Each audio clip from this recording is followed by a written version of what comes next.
Ladies and gentlemen, boys and girls, welcome back to Hollywood After Dark. Today, of course, is the 23rd of January, 2022. Thank God it's Sunday, says no one ever. But of course, tonight we're going to be talking about Spider-Man retaking that top spot and making its way to potentially taking on Avatar itself. And we had a lot of great Batgirl photos coming in exclusive to Hollywood After Dark, brought to us by a fan of the channel. Thank you all very much for that, and we're going to be diving into it and a whole hell of a lot more right now.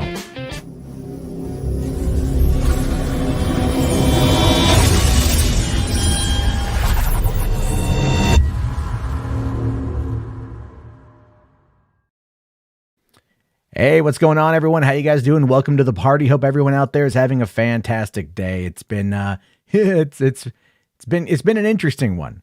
I will honestly say that it's been an interesting one. And hold on here. Sorry. Dalton caught my attention right off the bat. It says, Matt, I just want to wish you luck for your eventual singing career. I know you do it. Oh, that's right. Yes. My god-awful karaoke, which for some reason, some of you out there are like super into. I don't get it. But we all have our weird kinks. We all have our weird fetishes. We have everything else. But of course, today is Hollywood After Dark Day, and every day is Hollywood After Dark Day, accordingly. You guys can follow me on social media at mjarbo on the Twitters, Instagram, and TikTok, both, of course, being at Real Matt Jarbo. I got to up my Insta game and my TikTok game, I fully admit. I barely have time to do anything I want anyway. So adding more to the list is clearly what I should do. You know what I mean? It's clearly what I should do. But here's what you should do if you want to support. And of course, this is entirely optional. Patreon.com/Matt Jarbo is a great way to keep supporting the channel. It is probably the best way to do it right now. And again, once I can get my stupid ass life in order, we can start doing some watch parties. I really do want to start watching the Mario Brother movie, the Morton and Jankel cut with you guys on the Discord. Again, as like every time I go to make a plan, life somehow gets in the way. That's unfortunate. But audio commentary is coming back. That is coming back. I'm going to record it tonight once the episode is done. This will probably be a shorter stream, so I can sit down and actually record the episode and have it up for you guys who want to hear my thoughts about the 2020 kick-ass action movie Extraction, starring Chris Hemsworth. I have a lot of thoughts on the movie. A lot of thoughts on that film. I've been aching to talk about it and aching to get audio commentary back. And of course, that is all my everything for today. But you guys can also do a call-in line. I have a voicemail line that is open, 323-305-4101. That's 323-305-4101. Leave your voicemail there. And then, of course, we'll be taking those later on. Although that might be interesting because there's going to be something I do need to talk about real quick. Something I do really want to address because I feel I need to. There's been a little bit of drama that's been going on, as there always is. As there always is drama that's going on. And I find myself in the center of it quite often, right? Is it because I have such a charismatic and magnetic personality that it just finds its way to me? In some cases, absolutely. In other cases, I'm a bit of a dingbat, and I put my foot in my mouth all the time. I get myself in trouble all the time. But one of the things I do, even though I'm an opinionated individual, is I try to really kind of, always have my opinion out there in a way that, is debatable. I like to debate things. And for those of you guys who come in here all the time, I like to debate things. That's just how I do. So in regards to that, I just have to make a very important announcement. And that is, I think going forward, there are a couple people that I just need to kind of move away from. And one of those is the Poindexter Lounge. So for the time being, for the foreseeable future, I will not be appearing on Enosh's channel, and nor will Enosh be appearing over here. This is not an ill will sort of thing. This is not an open attack sort of thing. There's a lot to go into with this particular situation. There's a lot of very baseless accusations that have been levied at me in private that have been reported to me by multiple people that are just simply not true. And I am not going to be putting myself in a position to be someone's scapegoat for whatever is going on in their life in whatever capacity. So I'm out on that one. I'm going to try not to mention him here. I'm just saying, I wish him all the best. but that's where I got to do that for me. So there's no question about anything. It's done. It's over. There's that. And I know it's not the best way to start things off with tonight. I just wanted to get it out of my system because it needed to get out of the system, I think. But anyway, I don't want to put this person on the spot. I actually feel really bad now. I am joined tonight by Crazy Joe. Hi. So I am sorry. I meant to kind of send that to you first. I was trying to type it and then I totally miscalculated my own intro and everything else. And I was like, crap. Well, it is what it is. No, look, I don't know what's going on. I knew something was going on, but I don't know the details. So yeah, it's really, look, I'll just be honest with you. A lot of it is it feels very petty on my end, but I've been accused of like influencing people, like negativity. I've been accused of sabotage behind the scenes. I've been accused of a lot of things that I'm not fucking doing. And listen, I understand that in this whole area of shit, I get it. There's people out there that want to do, like everyone's doing their own thing, and that's great. That's fine. But it's like when I'm hearing it from like 3 people that are independent of each other, that's a cause for fucking concern in my mind. And I'm like, look, man, I've told this to him privately that I'm not trying to do that. But what I'm most annoyed at is that, I know that he said it. He knows he said it. I'm just not going to deal with it. Good luck. I wish you the best. I'm not going to be the scapegoat for whatever you're feeling. That's how I feel about that one. So it is what it is. But I don't want that to ruin the night. I don't want that to ruin the experience because there's actually a lot of cool things to talk about. For one, I know you're going to be happy about this. Batgirl. I'm excited about Batgirl. I don't know. You mentioned, I don't want to jump the gun. You mentioned you have pictures, and I don't know if this is one we're going to get to, but the Batgirl film, was it Batgirl Film News Twitter account, whatever it was? Yeah. Several days ago, they put up a street sign, like an interstate highway sign. Oh no, I've got a picture of that. Yeah, yeah. Okay. But we can wait till you get to it. Sure, and that's actually like the last image of what I got. So to kind of clarify, not everything here is sent to me by a friend of the channel, but this is it was sent to me. Some stuff was sent to me from from behind the scenes, like from actual on the ground in Glasgow. So that's pretty cool here. Hold on, Gaylord here for T-Duck says, and you didn't invite me, LOL. Meh. I'm keeping it small tonight, man. I'm keeping it small tonight. But what we do have here, starting off, of course, these images are not exclusive. These have been making their way around. And I have to say, I absolutely love both of these images for Batgirl. And I say that because it gives us, I think, 2 versions of the character in a very similar location, because you can tell the texture for the street is the same. And so this is obviously, a fight scene. Plus, I love the texture of the cowl. I love the texture of the suit.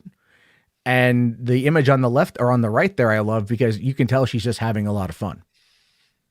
Absolutely. And that's something that I'm like, that says a lot to me about them making it, about how they're making it. Is like, she's actually having a lot of fun. And that's what I want. That's how I view it is, if you can show me that the behind the scenes are in a good state, it makes me a little bit more, what's the word I want to use here? I don't want to say like less cautious, but I think it kind of starts to come through, like I've been open that I'm not a big fan of the writer, but I love, but I like the directors and I like the casting. So I'm like, yeah, we'll see how it goes. And obviously, did you see the Firefly stuff that came out? I didn't grab those images, but I saw some of the images of, he wasn't in costume or anything, but I did see some images of Brendan Fraser on the set. Yeah, there was, I saw some stuff of him like coming out of a building and like, there's a lot of smoke and stuff. So yeah, I think that's the one I saw. Yeah. He's like in the middle of the street. It looks pretty cool. And what I love about this movie so far is the fact that what they're doing is they're not showing you like, I should say they're not showing you like specific plot elements. Right, but they're really open with you, like letting you know that this movie is being filmed, like this movie is being made, and that everything is kind of going okay. And I think that's going a long way to get people excited for it. You know. Do you have you noticed? Because maybe it's a bias on my part. I don't know, but I've noticed that it seems to me the narrative has changed around this movie. Like when this movie got announced, I heard a lot of negativity. Oh, we don't want that. This is going to suck. Ben Affleck's not in it. Blah blah blah. But as these pictures have been coming out, I feel like I'm seeing the conversation slowly turn to the positive. I think people are getting excited for this movie. You know, I mean, I think so too. I think so. I think so also. When you're right. You're right. Cause like the conversation, man, the conversation has been so freaking annoying. You know, it's been like the freaking out about whether or not certain things are going to happen. And I think it's been dampening a lot of the future of this stuff. I mean, obviously when it comes to the Batman side of things, that prints money for Warner Brothers. It always has. And I think having like the Batman come out in theaters now in just over 5 weeks. And then you've got, you know, like, but the Batgirl coming at the end of the year, and there's a Gotham PD show coming at some point in time, and a Penguin show. There's a lot of Batman stuff. The only downside is it's not all connected, at least not yet. I don't know. I don't put it past Warner Brothers to not do it, to be honest with you. This is why I keep saying I think the next step is going to be Batman Beyond. Now, a lot of people have said, oh, no, if he's a mentor to Batgirl, he wouldn't be a mentor to Terry McGinnis, too. And I'm like, why not? Batman's got like 50 people in the Bat family in the comics. Like, why would Warner Brothers leave money on the table? Batman's their cash cow. If they could have Batman with Robert Pattinson and Batman Beyond and Batgirl, that's just printing money. Well, no, you're right. And I also think that in essence, you've also got the Gotham Knights video game. I think it's still coming this year. Might have been delayed to 2023. But you have that coming, and that's going to deal with the Court of Owls, and that's going to deal with the Bat family. And obviously that's something that feels like it's tying into, you know, what they want to do. I mean, do you watch Batwoman? I tried at the beginning of the first season, hated it. And then I came in, I'm like, all right, you know what? They got a new lead. I don't know. Let me check this out again. And I did like maybe 2 or 3 episodes of season 2. And I'm like, no, I Yeah. just don't dig it. No, I get you. I get you. I mean, I enjoyed the pilot episode, but I just never really found myself getting into anything else. And, you know, I hear the show is good, or it's better now with the new actress. But again, I just haven't really found myself caring anything with Greg Berlanti's name attached to it is a hard sell for me these days. Because it's just, I feel the quality has gone to hell and back. And one of the reasons why I say that in general is because most television shows don't need to last past, I don't know, 5 seasons. You can lay out a good 5-season arc. You can do 5 seasons of good television, good storytelling, and then let it go. You know, give it a nice finale, wrap it up, everything up in a nice, neat little bow, and then move on with your day.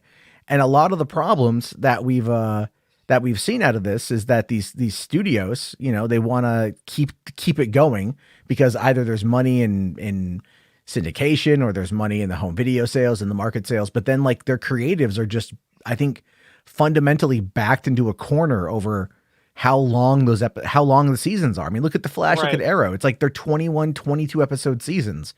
And it's not to say that there's not enough story there to sustain it. There absolutely is, but they're also bound by the same problems that every other show is bound by. And that is the 44-minute structure on top of trying to adhere to how television writing takes place.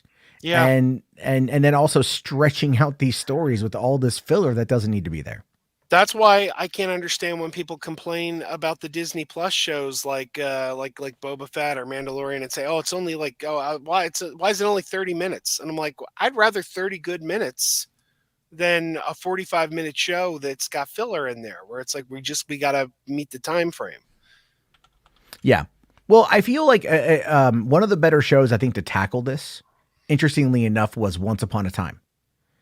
So, because Once Upon a Time was from a couple guys from Lost, and they're really good at the MacGuffin. They're really good at the mystery box. They're really good at keeping you guessing. And now they're playing around with not only fairy tales, but Disney characters as well. And so the first season is your standard, 21, 22 episode long season where like each character gets their own episode and nothing really moves the plot along until like maybe the mid-season finale. And then of course the finale. And they did this for the first couple seasons, but season 3, they decided to take a little bit of a turn and they started approaching it from a cable perspective where they took each, the first and the second half of the show, right, were each individually different stories. So the first half of season 3 was they went to Neverland Island and they dealt with Peter Pan. And then in the second half of season 4, it was the Wicked Witch from the West. And so they, or Wicked Witch from the East. Yeah. Right. Yeah. That's the one. But I thought that worked out really well because it allowed them to tell contained stories within like 11 episodes. And that worked well for like the pacing of the show. And I'm like, well, if you want to do these 22 episode seasons, fine, but break down the arcs into like little mini arcs. Like, did you ever watch Star Wars Clone Wars? I tried. Sure. I wasn't a fan of that one either. You know what? I think I've determined that with Star Wars, I'm just not a big Jedi fan. I get like that. The guys like Han Solo more. No, I understand that. I think part of it though with that is what I bring that up is they created arcs as well. It would be like 3-4 episode arcs would tell you almost like an animated movie for their length. That's what Star Trek Enterprise started doing in like their 4th season. They would do like a 3 episode arc. And then instead of like one long 24 episode arc, it would be like 3 episode arcs. Oh, nice. Yeah, that's how they should do it. You get these stories out of the way and you allow the characters to grow. You allow the characters who you're primarily focusing on to get that time. And then from there, you're able to really kind of build things out. Jess here says for $5, thank you, buddy. Says, I agree with Matt. These TV shows only need 4 seasons max. I remember House was good until the 4th season. And then wasn't that on for like 11 seasons or something? I'm not sure. I didn't watch House. It was on a good long stretch though. Yeah, all I know about House is that it was ever like it was just not lupus.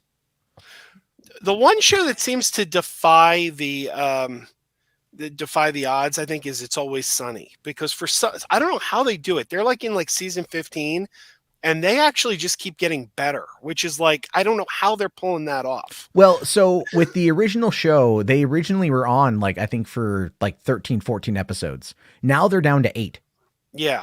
So it's not so much that they've like been able to sustain themselves through, I think, quality over quantity, to be fair. It's how I think they've been able to do it. And, it's also like the gang, they also live by a very simple principle. And that is the gang is never better off at the end of an episode than they were at the beginning.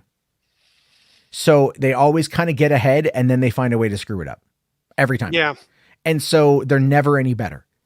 And they're never any worse. And so it's kind of like Pinky and the Brain, right? Pinky and the Brain really kind of solidified it in my mind of just that trope of, they go through the process to try and take over the world. They fail.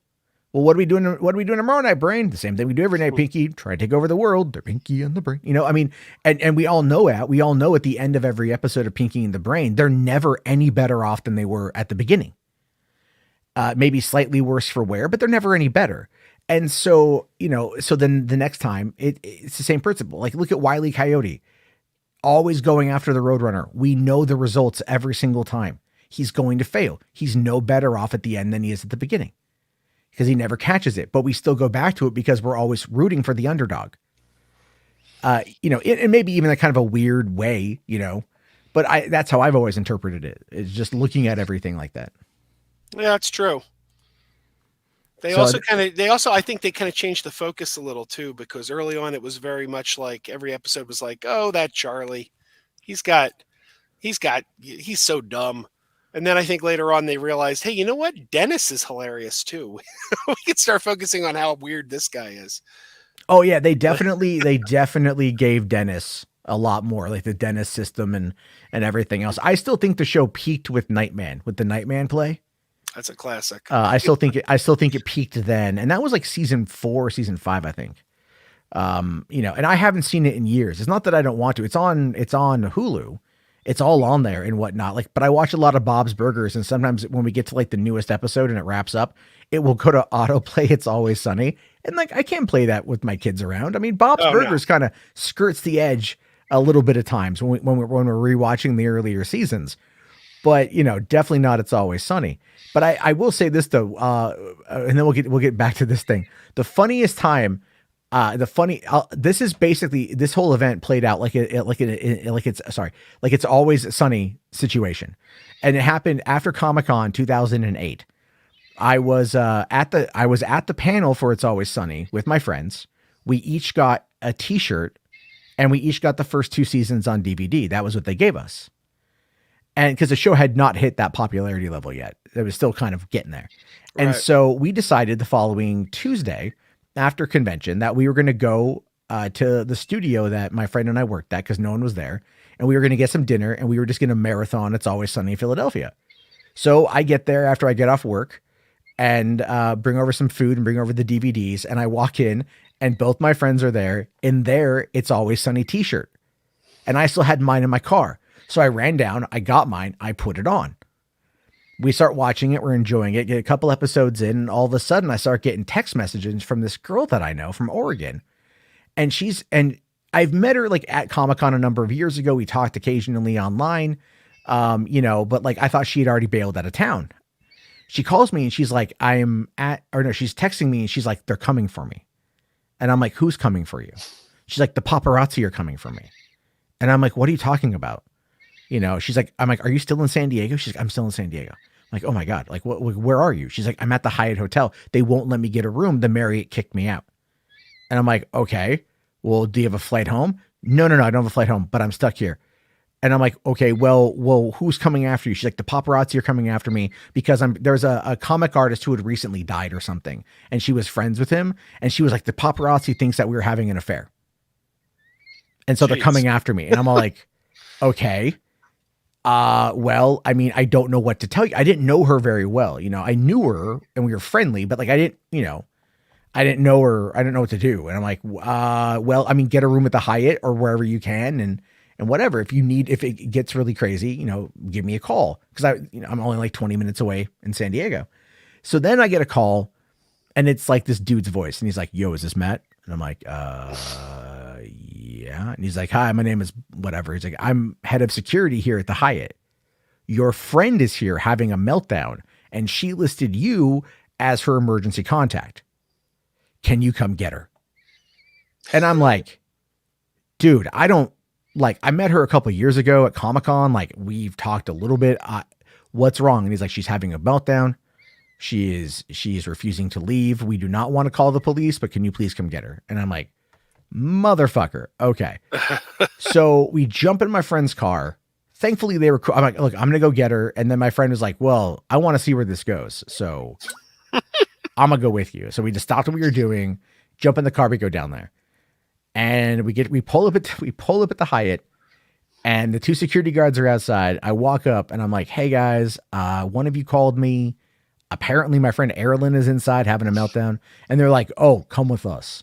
So they escort me into the lobby and over to the security podium. And behind the podium, behind some bushes, like some like ficuses or bamboo, whatever it was, there's Erilyn and she's crouched down. And I'm like, hey, Erilyn, like what's going on? She's like, Matt, did they see you come in? And I'm like, what are you talking about? Shut the paparazzi. Did they see you? And I'm like, no, there's no one here. She's like, are you sure you haven't been followed? Like, yeah, Erilyn, it's fine. She's like, oh, okay. I'm like, come with me. We're going to get you out of here. Still have no fucking idea what I'm going to do with her, And, cause at this point it's like 1:00 in the morning or something like that. And we're like, we don't know what the fuck to do with her. So we find out, like we get her back to the car, and I realize as we're getting into the car, both the 3 of us who were already there are all still wearing our It's Always Sunny in Philadelphia t-shirts. And this girl's having a mental breakdown. And I'm like, okay, great. And then my friends decide to start like faking a French accent for some reason. I don't know why. They thought it would just be funny in that moment in time, because they didn't understand. Like, cause they, and I'm like, guys, like, shut the fuck up. Like, this is serious. So we figure out that she doesn't have her medication. She doesn't have any way of getting more medication. She doesn't have any money, and she doesn't have a flight home to Oregon. And then I'm like, well, could we call your parents? And she's like, no. And I'm like, well, then who can we call? Because you can't stay with me, right? Like, I don't know where to put you. Like, you have no money. I have no money. Where do you want to go? She's like, I have a friend in LA. So we called this guy in LA, and I forget his name. And he's like, oh, Erilyn's in trouble again. And I'm like, yeah. He's like, are you enabling her? And I'm like, what? No. I explained to him. He goes, she can come stay with me. That's fine. But I'm not going to help her get here because that would be enabling her. And I'm like, what the fuck you want me to do? Put her on a goddamn Greyhound with like your address pinned to her fucking jacket? Like, what do you want me to do? You know? And he's like, I don't know. She can get here. She can stay here, but she's got to get here. I'm not going to help her. And I'm literally like, oh my God. Like, you know, gas had just hit like nearly $5 a gallon in Southern California for like the first time. You know, I made like a little over minimum wage in my managerial job. I'm like, I can't afford, I drove a Mercedes. So it was a gas guzzler. I'm like, man, what are we going to do? So we end up like we end up deciding it's just better off if we just drive her to LA ourselves. Because I could put her on a train and pay for the train and then pay money. This is in 2008, this is before Uber. So I'd have to put like $20 or $40, give it to her in order to pay for a taxi ride to get to this guy's place, you know? And then, you know, so we opted, that was a bad idea because we just, you know, you don't want to send a mentally ill person, you know, like just put them on a bus and go, bye. Like you just don't want to do that. And so we end up like putting her in the car and driving up to LA, at least like at 5 a.m. We get to this guy's place and, you know, he comes out and he's all like, he's just kind of a dick. You know, he's like, okay, she can come stay with me. You know, and then he kind of led her away and like, there wasn't a thank you from either of them, but I don't really, you know, I wasn't really worried about that. And then she, you know, she went off and I talked to her about 2 weeks later and she'd gotten her meds and she had gotten back home, but then she'd apparently like threatened her parents. So her parents then like shipped her off. And I'm not even fucking kidding you. You ever heard of Catalina Island? I have. They sent her to Avalon. They moved her from Portland, Oregon to a fucking island so she would be fine. They sent her to Avalon, a tourist city on an island 60 miles off the coast of Long Beach, you know, and that's where and as far as I know, she's still there. I haven't talked to her in years. She deactivated her Facebook, but I mean, like, you know, that's the kind of story that feels like it's an Always Sunny sort of thing. Oddly enough, she sounds a lot like my ex-wife. It's entirely possible that she is. Well, my ex-wife's name is Michelle, but oddly enough, I was living in Phoenix in July of 2008, and my ex-wife had just left me, so it would have been conceivable that she could have picked up and gone to San Diego. It's man. Yeah, like I was like, oh my God, I haven't seen her at Comic-Con since then, and I don't think she's gone back since then. But she was a nice person. It was just that was one of those weird things where it's like, you know, I just want to sit here and eat my carne asada and watch my comedy and hang out with my friends. And then like, you know, and then I end up having to spend like another $150 to cover gas and food and supplies for the four of us, you know.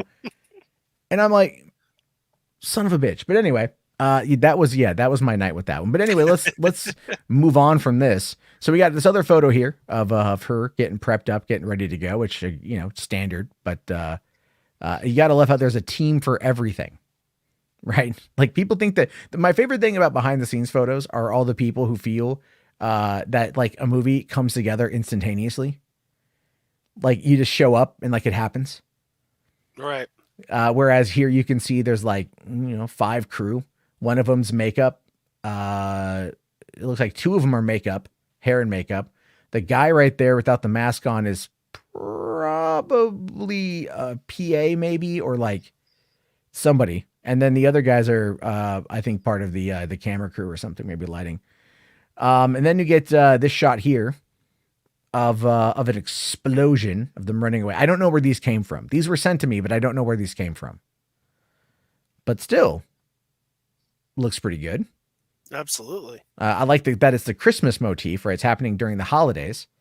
So, In these pictures, I'm just now noticing the shoes. I don't know how I feel about those shoes. I do like the costume, but they oh, the seem a little, Birkenstocks, yeah, yeah. they seem a little out of place. Well, keep in mind that It it's it could not. They could be not full body shots they're taking there for. So yeah. Well, I think she's going to end up getting a different costume by the end of the movie. I have a feeling that's going to happen. So we'll have to wait and see on that one. But by the way, we got 92 people watching right now, guys. 90 dose. If you guys want to help support the channel, fucking get those likes up, man. Get those likes up to 50. I want to see 50 likes, please. Thank you. Love you. Anyway. And then these are the ones that were sent to me. These are some of the ones that were sent to me here. And it's just a collection of images. I got a few pages of this. These were all sent. Benson, who is a friend of the channel, sent me these particular images that came from his friend, who came from it's Elizabeth and her daughter Marianne out of Glasgow. And so so he was able to send me some of these shots. I took them and I kind of compiled them to the best of my ability. But yeah, so I mean, you can see here, got the Gotham taxi, the GCPD car, and then another Gotham taxi. So I'm not gonna lie, I really like the design of the Gotham taxi logo. I do too. I'd put that if that was on a T-shirt, I'd probably buy it. You could probably talk to someone, Zebrafet, and he'll make one. I mean, just because he does that kind of stuff. But it seems like it's a pretty chill shirt. I like that one. I've seen the GCPD logo. I like that one too. You got this Russian cafe. I don't know quite that is. That there's like the Bressie place back over there, which shows you that. It shows you. I don't know if this is going to be a major thing in the movie, but here's obviously the exterior of what appears to be a cafe, and then also a truck. So I don't know necessarily what this is going to mean, but could be just something that's there. It's just some set dressing, so to speak. Then you've got the fire battalion for Gotham City, and then you got the ambulance here. This is Marianne, the girl in the wheelchair there. So thank you to her and her mother for getting the photos. But you can also see here above the ambulance, it says fire department and then Gotham City. So gives you a little bit of just a little detail there, which I actually really, really like. And then we got this one here. We get the Gotham Image Lab. Same day process. Secondhand photography. I don't know why. I kind of want to go check out that store. Oh, look, here it is again. Here, okay, this is what I was talking about. Look at the one. It says Cherry Hill News Agent. Yeah. Now the street sign or the interstate sign said Cherry Hill on it. I'm not sure if this is a coincidence or if they're leaning into it, but Cherry Hill is a city in New Jersey. And I don't know if you're aware of this, but several years ago, or late 90s, DC put out a book called The Atlas of the DC Universe that showed you where every fictional city was located, and they placed Gotham City in New Jersey. And when I see Cherry Hill, which is a city in New Jersey, I got to wonder if in this movie they're leaning into the Gotham City is located in New Jersey from that old reference guide that most people don't even know about from the 90s. It's possible here. Caden says that Bressie is a big deal for Batgirl Year One. So I don't know that particular story, to be honest with you. Yeah, however, I read that one. I mean, it clearly shows that they're leaning into the Batman Year One stuff. And Anthony here says that's literally the same Flash police car. Oh no, it is. Oh, it is. They reused actually a lot of the exteriors that they shot for Gotham in the Flash that they're doing for this, which tells me that the Flash is going to be more in Gotham and not in Central City at first. I think it's so, but that's actually showing you the connection to the universe then. So that would tell me if they're using the same police cars and everything else, that this version of Gotham is going to be what gets merged into, right? In order to have Keaton there. This makes me lean back on what I've been saying for years. I've been hearing people say for years, Warner Brothers doesn't have a plan. They don't have a plan. And I've been saying, just because you don't know what the plan is doesn't mean they don't have one. I do believe that the plan all along was focus on standalone films and eventually start to build out your expanded universe again. And I think we're just getting to that point now. So you're just seeing it come to fruition now. And people have been saying there's no plan. Well, you just didn't know what the plan was. Well, I mean, I would argue that I would argue that they didn't really have, like, I think they have a better idea now for what they want to do, but you got to admit, like 3 years ago, they didn't. They really didn't. They were, they were just coming off of Justice League. Sure, Aquaman did well. Oh, at that moment, no, I agree. At that moment, but I think when Hamada came in, he actually stated, we're going to do standalone films for now and we'll connect them later. And it looks like that's exactly what they've done. They did, Shazam, they did Birds of Prey. It's like, okay, I think we just needed to get to a point where they were ready to start connecting the dots. And I think that now we're seeing it. Well, and I hope so. I think, I really do hope that they get all their crap figured out, because I think a lot of people out there, a lot of DC fans kind of feel like they've just been left behind a bit. Now, RJ here says the movie is 100% an adaptation of Batgirl Year One. Villain is Firefly in both, and they're copying a lot of the motifs and imagery. That would make sense. I mean, kind of like, what is it? They kind of are heavily kind of pulling from Batman Year One a little bit for the Batman movie. Yep. And year two, I think, as well. Yeah, well, this is it's meaning to take place, in year, yeah. And then so looking up here on Amazon, Batgirl Year One. This is the definition of it. Again, I haven't read this yet, so there's probably a lot more to it. But it just says, determined to join the ranks of crime fighters against the wishes of her police captain father, Barbara Gordon dons a caped costume to become Batgirl and must overcome Batman's skepticism while taking on the archvillain Killer Moth. So it kind of feels like they're just taking that from, they're just replacing Killer Moth with Firefly. Yeah. And that's fine. That's fine. Yeah, that happens in these adaptations all the time. I like to remind people about that, though, that the adaptations are oftentimes very different from everything else. So, and then this is the other one here. This is the one you're talking about. Yes. Yeah. So that's pretty cool. Oh, little reference to Jim Aparo in there. Nice. And then the historic 80 route. I wonder where that's. Is that Jersey? Well, I-95. That's definitely. It's definitely very East Coast. So I think that's where they're going. All right, that makes a lot of sense. Hold on here. Caden here says Tony Brezzi had Jim Gordon kidnapped and Batgirl and Black Canary save him, which is what starts the war between Brezzi and Firefly and Killer Moth. Oh, okay. Yeah, all right. So they were getting a little bit of history lesson there from Caden. I haven't read this yet, so there we go. Lord Slug here says, I believe Hamada and the big directors Gunn, Wan, and Muschietti probably had a talk about connecting things more. I would agree. Yeah. At least probably, because we're hearing that, was it maybe it's Harcourt that's going to appear in Black Adam? Yeah. Having a cameo. I mean, they've alluded to her being the one, and obviously, who knows? It could be anyone from it could be anyone from that show. It could be Economist. Now we just need to get Batmite in there. Well, they mentioned him. I know. They mentioned him. So I'm definitely waiting to see what they're going to do with Peacemaker. What's funny was I was actually talking with Mad Max tonight, and he was like, I didn't like Peacemaker episode 4. I'm like, how do you not like? He's so wishy-washy on that show, which I get. But man, that show has been firing on all cylinders as far as I'm concerned. Oh man, it's my wife and I sat down to watch one episode. The day it came out, we said we ended up streaming all 3, and she had to get back to work, and she kept going like, "Oh, let's watch another."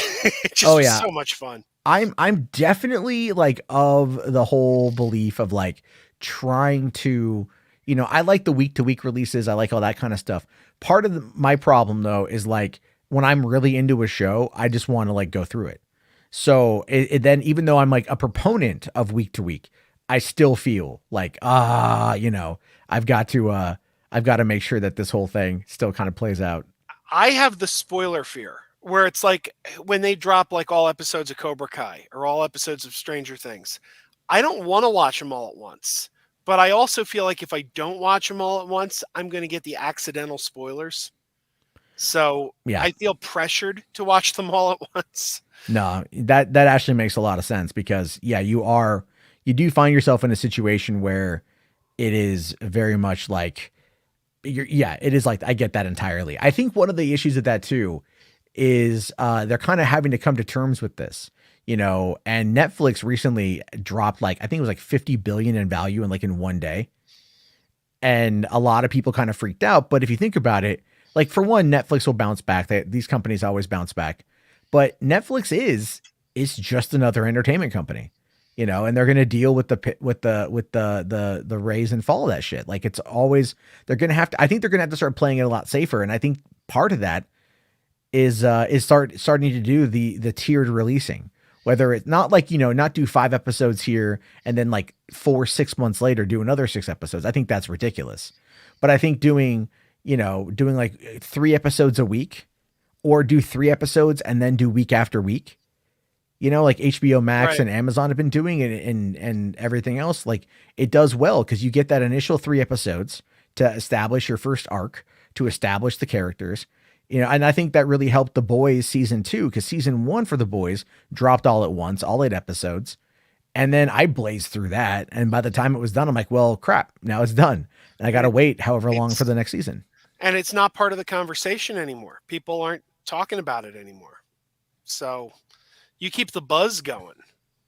Yeah, you do it. Yeah. Well, there is that. And I think also it helps. It does really help with the whole concept of, what's it called? The whole idea of, yeah, well, you're right. Spoilers and then the convo. Cause you look at Stranger Things and Stranger Things is massive for Netflix. They dropped the episode. By the time season 4 drops, it will literally have been nearly 3 years. Nearly 3 years since or if it comes out on July 4th, then it will have been 3 years since the last season came out. Like that is unacceptable. I don't care who you are. That's barely acceptable when a freaking movie comes out and you're getting a sequel off the ground. Like, oh, it's been 3 years till the next one. No. Nobody wants that shit. And I understand Stranger Things, like they got hit with COVID and everything else. Like I understand all of that, but it's still like, you're only doing 8 episodes. With like the volume technology now, they should be able to crank out seasons 5. They should have shot seasons 4 and 5 back to back. Those kids are so much older now. Oh, they look so much older. Yeah, they look so much older. It's one of the weirdest things. But I will say this. So Anthony, I do agree. He says Disney should change the 6 episode format for Marvel shows, to be honest. Yeah, I agree. Change it to what? What does he mean? Well, okay. So I don't know how you feel about that. We've talked about it a little bit. Is that, the 6 episode, not like the format doesn't really seem to work for these Disney Plus shows very well because they have to lay the groundwork and they're all varying lengths of time. At least when you're watching a television show that's for network, it's like 44 minutes. You know what you're going to get, right? They fill it to the brim because they have to. Look at the first season of The Mandalorian. The pilot episode was like 40 minutes. The second episode was like 27 minutes. It's Hawkeye, Loki, they all had varying lengths. And that ends up like people, they get into a routine when they watch television. So if you're like, if you're going like, okay, cool. I want like a 40-minute episode and it's only like 25 minutes, you kind of feel a little ripped off. And also like, look at Hawkeye. Hawkeye could have done another couple episodes to really flesh out a lot of stuff. Now that's only going to be if that's going to be one season. I don't know. I think they're going to do more than one season of the show. And I definitely would like to see a second season. I'd watch a season. I said when it ended, I want a second season of Hawkeye, and a friend of mine said, just give me a season of Yelena and Kate hanging out together. That's all I need. And I'm like, you know what? I'd watch the hell out of that. Yeah. Oh, I absolutely agree here. Anthony does say the She-Hulk is like 10 episodes, But I think that's going to be 10 episodes of like 30 minutes, kind of like how WandaVision was 9 episodes of 25 to 30 minutes. And that was formatted like a television. That was formatted like network television. And I think that's one of the reasons why it worked.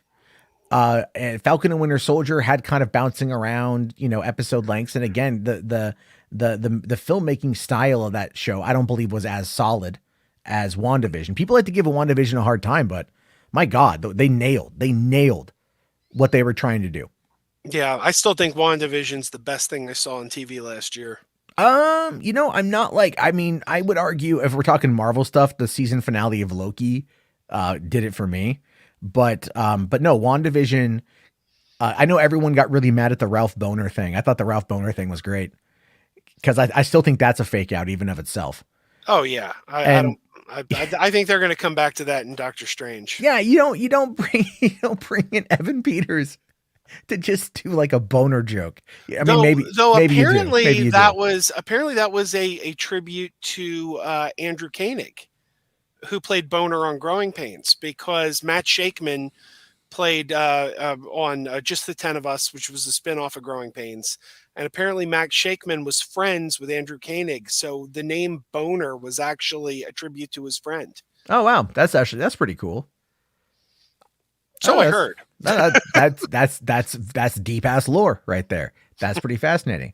The Watcher asks, have you seen the funeral clip from the Batman yet? Nope. I have not. Me neither. And I'll tell you why. I'll tell you why I haven't done it, because I don't want to. We're coming into the last month. As from what I've heard, is like the trailers have done a good job at not really telling you much of the plot, but showing you a bit too much. And so for me, I'm at the point where I don't know. I'm like, you know what? The movie's already got my money. I'm going to be their preview night. I might go IMAX. I'm thinking about it. I might go IMAX. I've listened to the Batman score a few times now. It's amazing. And I just want to kind of go in like about as cold as I can, because the last thing I want is to have the whole thing. I don't mind that as much as like other people do. I'm not a big fan of it, but I don't want to go in and have it just be another kind of crappy ass thing, That's kind of why I don't really understand why everyone's trying to scoop the Flash movie and figure out what's happening in the Flash and how it's all going to end. And I'm like, well, wouldn't you rather just go see the movie? And well, it's funny. It's funny you say that, because I was sent like the latest Flash leak, but I did want to go over them because we got one the other day that just made like. And I was in the audience for that. I was watching when you did that. But and to me, it's actually not a spoiler because we don't know if it's true. I mean, maybe that's accurate. Maybe it's not accurate. The point is, I'm going to go into the theater opening day not knowing if what I know is true or not. So therefore, I'm not really going to be spoiled. Well, that makes sense. And I think it's smart of them to do that because looking at the Flash, I think they're doing the same thing with the Flash that they're doing with Batgirl, which is that they're giving us access, like behind the scenes access. Like with the Flash, it was like, oh, here's the photos of Sasha Calle on wires. That was, done from a close set. And it was outdoors, but like still they released like high quality images showing her. So you then see Michael Keaton with the wig on, with as old Bruce Wayne next to Iris West and Barry Allen. So that's Gotham. There's all the video footage and the photos of the Bat Cycle that we know as Batfleck. Showing from inside the Batcave, showing the old Batmobile. I mean, that was absolutely a closed set. So somebody leaked those out. They're doing it to, again, show you that things are okay. I think they did that with Suicide Squad too, when those photos and videos came out showing the Joker and Harley Quinn, because by that point in time, we had seen the Joker, but people weren't really happy with Jared Leto, as a Joker. I remember when those pictures dropped in I think August of 2015 or whatever, sometime in 2015, when those images, the first image dropped of him, and people lost their mind. People were just, oh my God, I hate it. It's terrible. Like it was completely the adverse way that they probably thought people were going to go, but they also dropped those images a year in advance to allow people time to get used to them. Yeah. And I think it worked. $770 million or something like that. right? Or like 709 million, somewhere in there. It made a lot of money in 2016. It was over 700 million. Oh yeah, there's a narrative that Suicide Squad was a failure. And it's not true. That movie was number one at the box office like for the entire month of August, I believe, that year. It And was, yeah, it it's was number one sold for a a while lot of now. merch too. Like, I mean, still to this day, you go to a con, you see the Daddy's Little Monster Harley Quinn. So that movie sold merch too. Like, I mean, yeah, critics hated it. It got terrible reviews, but But I'll tell it you was this, not a man, failure. I saw it twice in theaters in the opening week. Me too. I took my girlfriend to go. We went to the preview night showing of it. Took my girlfriend, and then I went back the next week with my buddy who wanted to go see it because I was like, "Yeah, I'll go watch it again." And then you know what? I picked up the soundtrack, and I ended up listening to the soundtrack for about probably a month and a half because the soundtrack on that movie was actually really good. Also, I will fully admit that 21 Pilot song "Heathens" that shit slaps, slaps. You know, loved it. I really enjoyed this. Like, I was like something the other day I was listening and like that Rick Ross song from the Suicide Squad soundtrack played. And I was just kind of like, no, I was listening to it. It was on Amazon. I was listening to like an EDM mix on Amazon. And it's just like all of a sudden that a track from the 2016 Suicide Squad trailer or soundtrack that Rick Ross had made is playing. And I'm just like, I know this song. Like I'm in the library, just with the headphones on, like, yeah, I know this track. I know this track. And I'm like bopping my head, like, yeah, Suicide Squad, and then no, I'm an idiot, but it's totally fine. Real quick, the Batman is asking, what are your favorite show or your most anticipated shows for the year? Halo, Lord of the Rings, Last of Us, and House of Dragon are the Batmans. Those are probably mine as well. Although Halo is supposed to be coming out here, I thought it was supposed to come out like in February or something. There's been like no marketing on that, unless they moved it back and I just don't know about it yet. My most anticipated isn't listed. My most anticipated is Star Trek: Strange New World. Oh yeah, yeah. Because that's coming in May. I mean, listen, man. Like I tried getting into Picard. I got to go and like marathon it. I think with Picard because the week to week kind of killed it for me. And I haven't watched Disco since like season 1. So I'm behind. And I haven't even seen Lower Decks yet either. Lower Decks seems to be the great ambassador of Star Trek shows. Like everyone who hates Picard and Discovery seems to like Lower Decks because Lower Decks is very Star Trek. It is if it's like if you don't like the new aesthetic of Star Trek, well, that show is just throwback to the older stuff. So okay, there's plus it's also kind of done in the vein of like Rick and Morty, and I think that that plays into it too. What I enjoy about the concept of Lower Decks is that it is Star Trek. It's also just a bit raunchy. And I think that works out okay because you kind of look at Star Trek and you think like, like Star Wars has a very lived in feel to it. Everything about that's the whole thing with why I think people are going to maybe kind of reject the Galactic Star Cruiser a bit is because it doesn't feel lived in. Like people don't want to go on a galactic adventure on like a luxury Star Cruiser. They want you to give them either a blaster or a lightsaber and send them in to take down the Empire. That's what people want to do. If you want to give someone a massive fan, excursion, you send them off to take out the Empire or to take down the rebellion, like whatever side that they're on, but you don't just send them off into a hotel for 2 days, not even 2 days. And like, here, it's going to cost you your firstborn, Yeah. Because I also think that people don't want to spend $5,000 to go to Disney World and not go to Disney World. Because for those 3 days, except for Galaxy's Edge, you stay on the ship. People they want to go on Space Mountain too.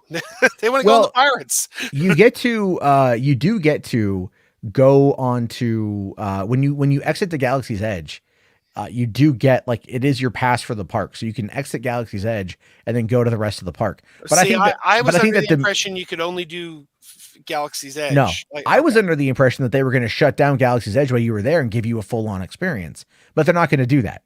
So I'm like, why then? I was like literally looking into trying to find a way to afford to go to Galaxy's Edge, in like the inaugural run. And, I was going to hustle like I'd never hustled before to afford that. And then I saw it's like, oh, it's going to be like $1,500 for 2 days. and it looks kind of like crap. It looks like this is gonna sound bad. It looks like a Star Trek ship more than a Star Wars ship, and that's not a bad thing if it was Star Trek, right? Like Star Trek has this vibe where it's kind of like sterile, and that's not a bad thing, but that's the vibe. It feels very organized. This is Starfleet. This is military.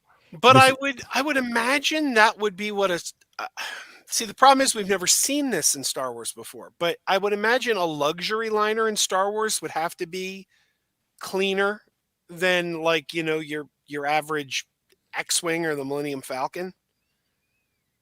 no, it would be. Oh no, it absolutely would be. But I think it's also like I don't know necessarily like what their storyline is, how the story plays out, because you get to choose. Are you part of the Empire, or are you part of the Rebellion? Right? Right. You get to choose your LARP, so to speak, and that's cool. And I'm a little bit concerned that people are going to go into it expecting like Westworld but Star Wars, And I'm sorry, you won't be able to have sex with the Twi'lek. I just because I think after watching some Book of Boba Fett, there's going to be some guys out there that are like, well, could work. But I mean, I just want to I want to go on eventually. I will go on it eventually, but yeah, I don't know. I think it's going to be kind of crazy. And then, but as for what I'm looking for, yeah, Lord of the Rings is going to be big. Probably for me, The Last of Us though is what I'm most excited for. That or the Orville season 3. The Orville season 3 does drop in a little over a month. The New Horizons is early March, and they've got a bit bigger of a budget, and they're not bound by network television anymore. So they can go with the varying episode lengths, and I think they're going to go a little longer overall. And I want to see what they're able to accomplish with this, but I also kind of feel like this is going to be the last season of the Orville. They announced that again, 2019 is when they announced that it was going to be going to Hulu, and here it is 2022, but they were shut down a bit in 2020 because of COVID and everything. So, I mean, we do have to give a little bit of leeway on that front to some of these shows, but have you seen the Orville? Have you watched it yet? I have. I got issues with the Orville. I've watched every episode. So, I mean, I keep coming back, but as a Star Trek fan, I recognize every storyline. Like, Yeah. they do the episode where the hollow addiction, where he's going on and jamming all the dudes on the holodeck, and I'm like, well, that's the Barkley episode where Barkley had the hollow addiction, and then they did the one where they broke some rule on the planet, some minor rule, but they were going to be sentenced to death, and I'm like, well, this is Wesley Falls in the Flowers. Every single episode, I'm like, I know the exact episode of Star Trek that I know they'll say it's an homage, but I'm like, you ripped it off. You're using recycled stories. I keep coming back because I do kind of like the show, and I just want them to find their voice and do something original. Like I'm just like, every year I'm like, it's one thing to take the format of Star Trek, but I don't want to see you do exact storylines I've already seen before. No, I understand that. I think there's a lot of people, they look at it and they think, well, there's a lot of people who I feel only love the Orville because to them, it's more like TNG and less like Star Trek Discovery, because like they really don't like Star Trek Discovery. And I know, it's not all because you have a black woman who's leading the charge. Okay. Like I'm not going to die on that hill. Right. There are some people out there who really do not like Michael Burnham at all. I have no issue with the character and everything else. And even I like Millie, even. I think that's the redhead's character name, right? Plus Tilly. Sorry. Plus I know Doug Jones. I've worked with him a couple times. So, and Doug is an amazing human being, and I'm so happy that he is a national treasure. Here's the thing with Doug. If you ever are at a convention and you can get a Doug hug, get a Doug hug. Being on set with Doug, you get all the free Doug hugs you want, which is great. So I miss those. The last time I saw him, he actually sought me out and wanted to give me a Doug hug before he left, because he had wrapped for his stuff for the day and was traveling back to LA. And we were shooting a web series in San Diego, and he was all like, he's like, where's Matt? And I was going to get something. I came back. He's like, "Oh, I found you before I left. I was just getting ready to go." And I just had to say, it was really great working with you. And then he gave me a big Doug hug. And he's like, "I just want to give you a hug and say thank you and have a good one. And I'll see you later." So like he sought me out to give me a Doug hug. That's a cherished moment in my mind. That's a cherished moment in my mind. I definitely want to meet him. He hasn't come to the Philly area yet, but I keep hoping. I think you should probably, if you ever get the chance, it's pretty good stuff.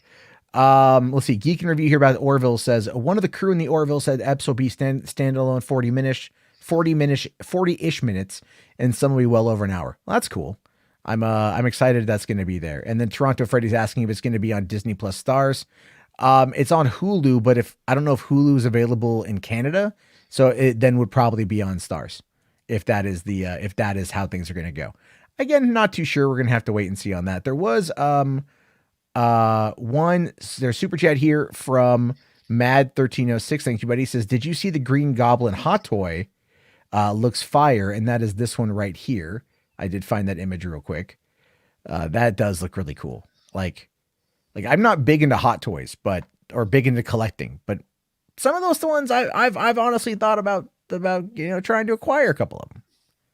The Adam West Batman one was the one that tempted me the most. It looked like you were looking at a photo of Adam West.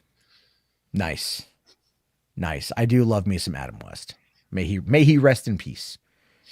All right. And then also, hold on here. Gaeliot said, "No problem. Excited for tonight's stream. Thanks, buddy." And then Andrew here says, "Terry McGinnis spelled with an I. Terry." You know what's funny is like when Grace Randolph dropped that scoop that they were going to do Batgirl Beyond, and then I saw a bunch of people that were just like, "Oh, Teresa McGinnis" or whatever. And I'm all, guys, the joke, Terry with an I, the joke is right there. Like, what are you doing?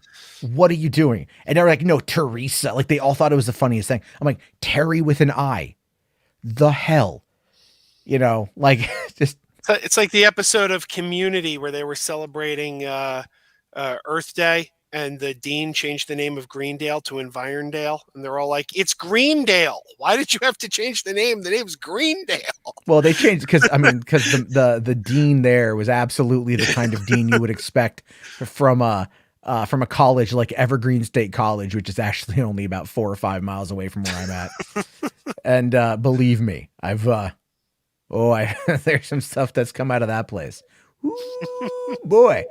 But you know what? Let's take a quick look here, because I do also have the voicemail line up. So I saw I think at least one voicemail has come on in, if anyone else wants to call that. But we can take a look here at these flash leaks to see how these things are kind of faring out. So this is coming to us. I know they might be a little hard to read. Hold on. I'll try to make it a bit better. That should be a bit better to read. Yeah. So all right, here. This is on 4chan. So, grain of salt. This came out today. All right.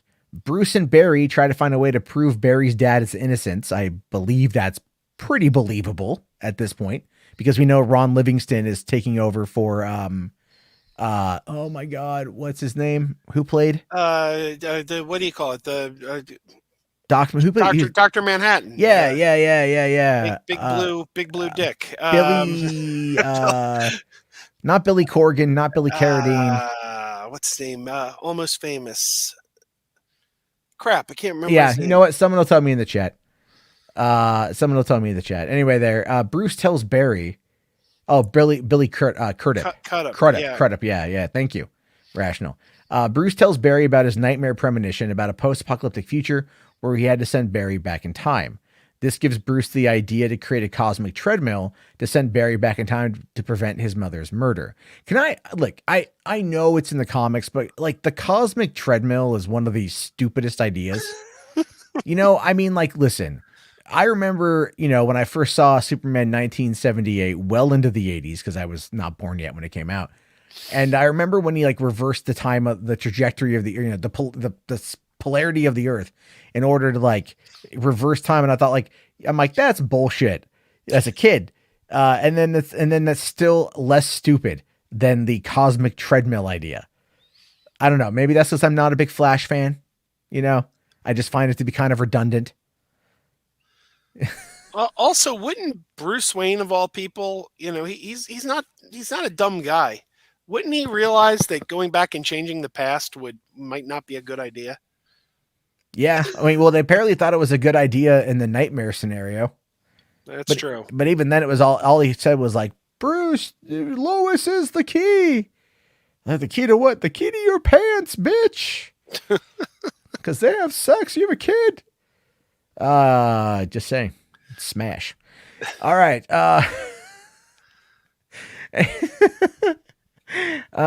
Look, Bruce Banner, Bruce Wayne. All right. You know, one of the two.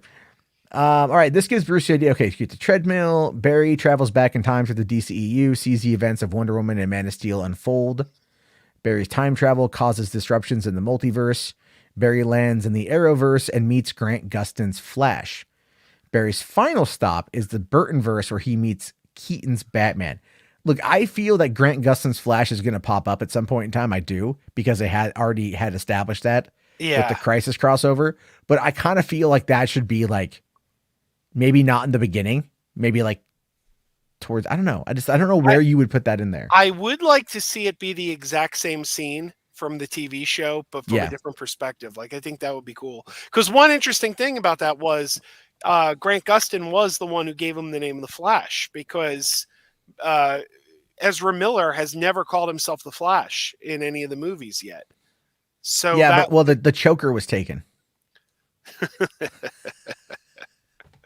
I still think that video was a joke. I don't think it was real. But I mean, well, they clearly made it go away. But I will admit, though, the slight reference to it in DC fandom was a little on point. You know what I mean? I missed that. What was the reference in DC fandom? Hold on, I gotta find it. Yeah, let's see here. I gotta find it. Let me have it here on images. There we go. All right. I mean, just like, look, you wanna play it up a little bit here, and you want to think about it being all some kind of gag or something. Look what's on his neck. Oh God.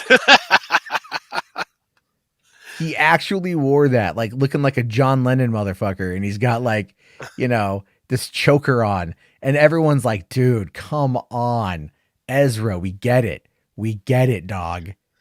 Do you think he did it on purpose, or you think yes, he's just oblivious? Yes, I think he did it on purpose. I think he did it on purpose as an FU to the people that were trying to get him canceled, and like he wasn't canceled, because what were they going to do? Like, like the Snyder Cut was on its way coming out.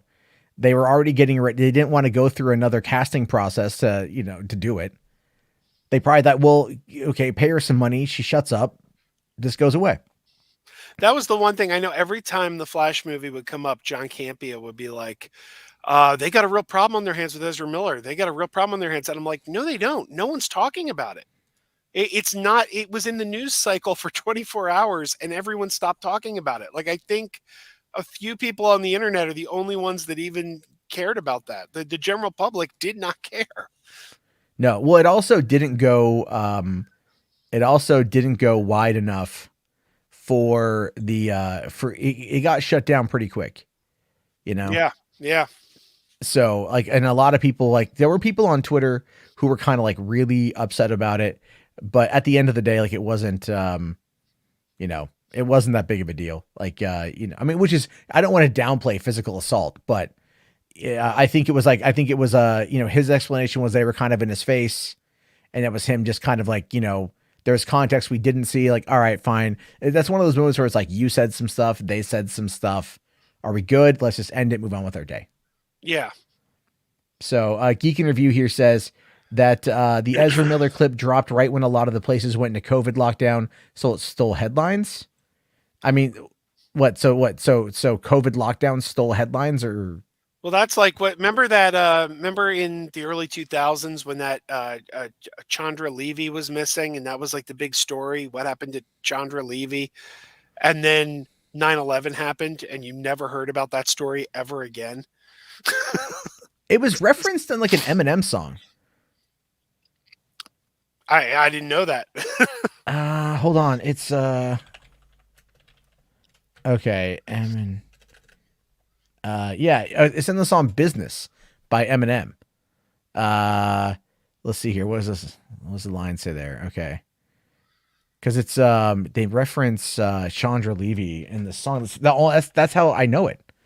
Oh, how can one Chandra be so Levy? Turn on these beats, MCs don't see me. Believe me, BET and MTV. Are we gonna grieve when we leave Dog for Sheezy? Can't leave rap alone. The game needs me till we grow. Yeah, I don't know what that is though. Like who is she? She was like an intern for some senator. Okay, 20-year memory. I'm probably not going to get it right, but she was like an intern for some senator who vanished and nobody knew what happened to her. And then the senator was like, or a congressman. I can't remember the details, man. But whoever she worked for, they were like, he was like a suspect. And then it just went out of the news cycle as soon as 9/11 happened. Well, I mean, like she disappeared, never to be mentioned again. Well, yeah, she disappeared on she died May 1st, 2001. So it was a solid 4 months. And then she disappeared May 1st. She was discovered May 22nd. So yeah. So clearly 9/11 was going to kind of dominate most of the, pretty much all the news cycles for a while. I remember though, at the time, my friend and I joked around that the only person in the world happy about 9/11 was the guy who was accused. We're like, he's the only guy who's thrilled by 9/11 right now because his name's finally out of the news. Well, Chandra Levy's alleged killer was convicted and then exonerated later. So I did not know. I'm learning something new. Now we veered off course, obviously. Yeah, sorry. No, it's all right. I derail things. That's okay. This is Hollywood After Dark. It's some, and they've done movies about it too. So it's, it's on point. It's on point. All right, let's keep going on with this one here. So, okay. Let's see. Barry meets his variant from the Burtonverse. Barry asks Keaton to help him return to his universe and stop the multiverse from falling apart. Keaton's Batman at first is hesitant, but agrees to help Barry. Batman and Barry realize a man going by the name of Eobard Thawne, aka Reverse Flash, played by Sean William Scott. Oh, shut the fuck up. I like that, actually. What? I haven't seen him in a while. He's been doing the Ice Age movies. Has he? He's one of the possums. Huh. Yeah, he's going to be appearing in the new, really terribly animated Ice Age side film spinoff movie. Buck Wild or whatever. The Adventures of Buck Wild in a couple days. What though? Seriously? Like, I don't know. Sean William Scott, man. All right. Keaton's Batman and Barry follow Reverse Flash back to the main DCEU timeline. Barry asks Reverse Flash what happened to the Bruce of his timeline. Reverse Flash says, I trapped him in the Omniverse. Barry tells Keaton's Batman. So Batfleck is trapped in the Omniverse. Barry tells Keaton's Batman that they'll need the help of the Justice League to defeat Reverse Flash. Keaton's Batman asks, what is the Justice League? Barry sees something floating in the sky with a red cape thinking it's Superman, but to his surprise, it's Supergirl. Barry asks her, who are you? She says her name is Kara Zor-El, and she's looking for a Kryptonian named Kal-El. Together, they beat Reverse Flash. Since Barry's Bruce is stuck in the Omniverse, Keaton's Batman says he'll stay in the Barry's universe to be an overseer of the Justice League. Barry asks Keaton's Batman what they will do about Bruce from his universe. Keaton's Batman assures Barry that they will find him. Post-credit scene teases the Green Lantern Corps. Okay. I mean, like, it's got potential. I mean, it's all in the execution. Yeah. I don't hear anything here that I hate. I mean, I think it's look, I think this is happening way earlier in the movie.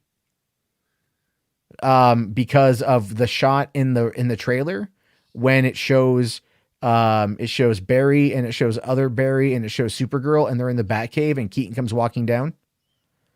It's like either that's the first time they're seeing him in the Batsuit, or it's like, whatever. But clearly, look, I'm telling you, man, this I don't buy. I don't buy Sean William Scott. It doesn't make a lot of sense in regards to everything, because the variant, look, his variant, that's going to be Eobard Thawne. That's going to be the Reverse Flash. is my take. Huh. I don't know. Because Eobard Thawne doesn't look just like. Well, I mean, they can change things; they always do. Yeah. But he's not like a dead ringer for Barry. When I saw the evil Barry in the like tease from Fandom, my mind went right to Cobalt Blue. Cobalt Blue is Barry's evil twin brother. Sorry. It just sounds like a male porn star right there. Like, oh my God, who are you? Bow, bow, bow. I'm Cobalt Blue, baby. You know what TV character I always thought sounded like a male porn star? Remember Silver Spoons? No, I mean I know of it, but like I don't. Who was the, in that show? Like Ricky Schroeder, Aaron Gray, but what do you call it? That's before my time. Ricky Schroeder's the father on the show, Eddie Stratton. His assistant was named Dexter Stuffins, and I always thought Dexter Stuffins sounded like a male porn star. That kind of sounds like one a little bit. Yeah, that's kind of funny. It's like who wrote Dexter Stuffins? Like paging Mr. Stuffins, paging. Oh, are you gonna Stuffins me? It's just it's pretty. Let's see. Geek Studios here says CW also did Evil Barry. That was Savitar from the future. I mean, I got like no idea how they're going to handle that, to be honest with you. I don't know how they're going to do it. I just want there to be a good Flash story. I mean, I really like Grant Gustin in the role, and I would love it if they would find a way to like merge him over, because I think a lot of people would be happy. It's true. Yeah, I don't know. So I don't know. We're gonna have to wait and see on this one. All right. Let's see. So the last thing I wanted to touch on, because it's kind of gonna be a short night before we dive into the calls. There, you guys can call. There are 2 voicemails right now to get to, but we can do a couple more because they're kind of short. But in the meantime, the other thing I wanted to touch upon is what I feel is kind of the really interesting news of the day. And that, of course, is that Spider-Man is kicking some serious butt still. It's really rocking. Oh, and yes. And it says here that it leads a quiet box office weekend as domestic cume grows to $721 million. Can the superhero take down Avatar? And that, of course, is kind of the big question of the day. But the fact that, we've been living in this pandemic world for 2 years, and certain things, they just die on the vine. And yet here comes Spider-Man. It's all like, a Spider-Man 3 dance scene all over everybody. It's just Toby kicking down the door and like doing that dance in the doorway, like on repeat. And the thing is, it's a good movie. It's just a good movie. It's what the world kind of needed, I think. Yeah, what's really impressive about Spider-Man No Way Home is that it definitely leans into a gimmick. I mean, the idea of bringing in the other Spider-Man, that's a gimmick. But dear God, they wrote a great story around it. Like it's not dependent on that. Yeah, it really isn't. It's they were able to kind of, I would say they were able to round out his trilogy, give that an arc, and then also tie up some loose ends. And at least with Andrew Garfield and everything else. And so that's pretty great. I'm very happy with how they pulled it off. And obviously that's Marvel, a lot of Marvel there. I'm sorry. I don't give Sony any credit for that. Not 1 ounce, not 1 iota, because they've tried 2 other trilogies and ran them into the ground. I'm a firm believer that Sony gets too much blame on Spider-Man 3. I honestly think that the mistakes on Spider-Man 3 were Raimi mistakes. Well, I think because he didn't want to do it. Well, he didn't want to do Venom, but I don't think Venom's the worst thing in that movie. I think Amnesia Harry and Exposition Butler are actually the worst things in that movie. The Butler who supposedly knew everything but didn't say anything until the very last minute. Like, why? Why? If this guy knew everything, why didn't he just say something like years ago? I said, why did he wait until the end of the 3rd movie to go, I knew all along, Harry? No, I know. That was the thing. The thing with that is they were setting it up to be there anyway, right? You could tell they were trying to do that. And I get that. The problem though is that, again, the studio wanted Venom, Right. and they forced him down on Raimi, and Raimi then had to juggle 3 villains because Sandman. You know what? I liked Sandman because the whole plot point, the whole theme of Spider-Man 3 is all about redemption, right? It's all about forgiveness and redemption. That's what it is. And learning to let go of the things that you cannot control and learning to, like not hate, which is I think a good message. And that was the whole point with that. And then, that would work with Harry and that would work with Sandman. But with Venom, it doesn't make a lick of sense. It doesn't, there's not enough there. I've always said that they should have ended Spider-Man 3 with Toby getting the black suit, and then that kicks off Spider-Man 4, because you can't tell the symbiote story in like one movie. Not like that. Right. And I mean, sure, we have 2 Venom feature films that are like of middling quality. I like them. They're fun, but they're not, they're not great. Number 2 kind of like, I don't want to say rubbed me the wrong way, but I felt like half a movie. Spider-Man 2? No, Venom 2. Venom with Carnage. Venom 2. Oh, okay. No, Spider-Man 2 is like up there with one of the greats. Yeah, no, I agree. So it was, by the way, I made a crack on Twitter today about how football is dumb because I don't like football. And then Rel was all like, but you talk about superhero movies. I'm all like, yeah, because I like those. Yeah. It's funny. I growing up, I couldn't escape football because my dad and my brother were watching it all the time. And it's just so funny to me that it's like ever since I've been out on my own, I don't think I've ever seen football, and it's kind of wonderful. No, my kid today, because for some reason Twitter likes to recommend me sports. I'm like, I hate sport. I can't block it, but it's like it will make it so I cannot get away from it. And so there's an advert today for like a promoted tweet that had like a video clip from something going on, and my daughter saw it and she's all like, "Ooh, what's that?" And I'm like, "It's football." She's like, "Let's watch football." I'm like, no, we're going to watch Barbie. And she's like, "I want to watch football." I'm like, "You don't know what that is. You're 4. And I'm not going to damage your brain. I'm not going to give you CTE by watching this." Of course she didn't get that joke either, but yeah, we went back to watching Barbie. All right.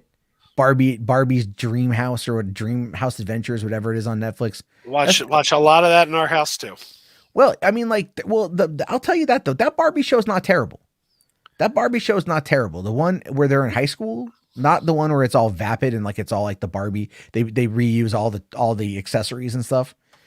This one is actually like a show, like it's a Barbie vlog, and then her and her friends, and that was not terrible. It actually got some interesting arcs because they have arcs, and it's not as good as Boss Baby, because I recommend Boss Baby to people. The animated show is really good.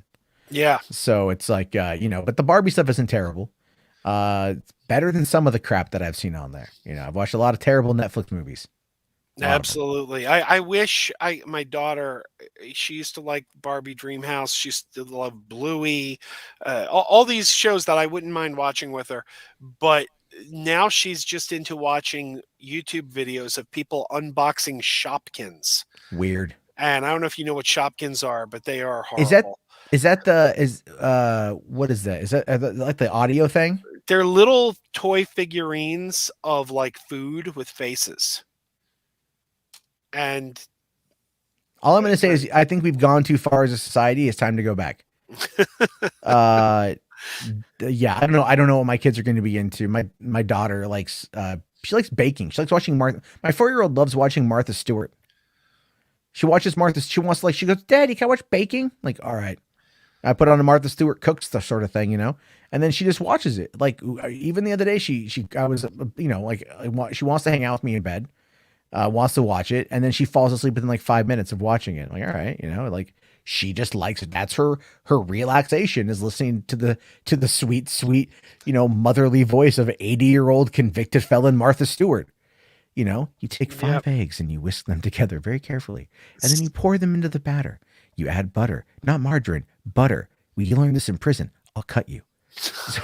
My girls love Nailed It. That's their baking show, is Nailed It. I don't know what that is, to be honest with you. It's a Netflix show where they get like, they have 3 teams and they show you like a cake, and it'll be a really like elaborate cake, and they'll say, "You got to make this."